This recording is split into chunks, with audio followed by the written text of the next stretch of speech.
PM Modi ने लाल किले से संघ की जमकर तारीफ की और अब 11 सितंबर को मोहन भागवत के जन्मदिन पर उनकी जमकर तारीफ की। पीएम मोदी के साथ संघ प्रमुख की ये ट्यूनिंग देखकर कांग्रेस इतना भड़क गई कि उन्होंने पीएम मोदी को इशारों इशारों में गोडसे तक कह डाला। कांग्रेस ने पीएम मोदी के लिए क्या कहा वो आपको आगे बताऊंगी, लेकिन पहले आप ये जान लीजिए कि मोहन भागवत के जन्मदिन पर प्रधानमंत्री मोदी ने उनके लिए क्या कहा। पीएम मोदी ने कहा कि आज एक ऐसे व्यक्तित्व का 75वां जन्म दिवस है जिन्होंने वसुधैव कुटुंबकम के मंत्र पर चलते हुए समाज को संगठित करने, समता, समरसता और बंधुत्व की भावना को सशक्त करने में अपना पूरा जीवन समर्पित किया है। पीएम मोदी ने कहा कि मेरा मोहन भागवत जी के परिवार से बहुत गहरा संबंध रहा है। मुझे उनके पिता स्वर्गीय मधुकर राव भागवत जी के साथ निकटता से काम करने का सौभाग्य मिला था। पीएम मोदी ने कहा कि मोहन जी के स्वभाव की एक और बड़ी विशेषता यह है कि वो बड़े मृदुभाषी हैं। उनमें सुनने की भी अद्भुत क्षमता है। ये विशेषता न केवल उनके दृष्टिकोण को गहराई देती है बल्कि उनके व्यक्तित्व और नेतृत्व में संवेदनशीलता और गरिमा भी लाती है।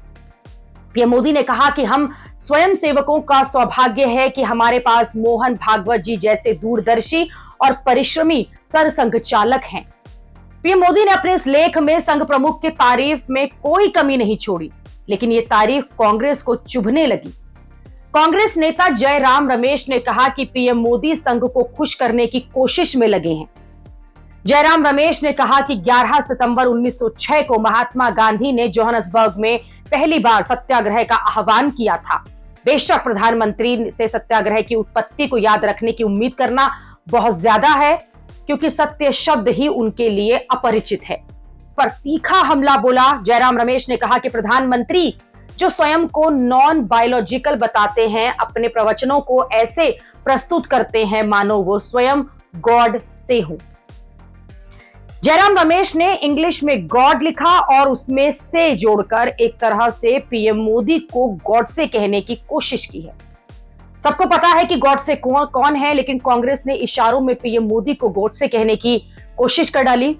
वैसे कुछ लोग पीएम मोदी और मोहन भागवत के बीच की इस ट्यूनिंग को मोहन भागवत के हालिया जो बयान है उससे जोड़कर देख रहे हैं, जिसमें उन्होंने कहा था कि 75 पार के बाद रिटायरमेंट होने की बात से वो इनकार कर रहे थे। तब ये माना गया था कि मोहन भागवत ने ये बयान प्रधानमंत्री मोदी के समर्थन में दिया है, क्योंकि पीएम मोदी भी इस साल 75 साल के होने वाले हैं और विपक्ष जो है वो लगातार ये कह रहा है कि 75 साल में जैसे पीएम मोदी ने बीजेपी के दूसरे सीनियर नेताओं को रिटायर करवा दिया था, वैसे ही उन्हें अब अपनी गद्दी जो है वो छोड़ देनी चाहिए।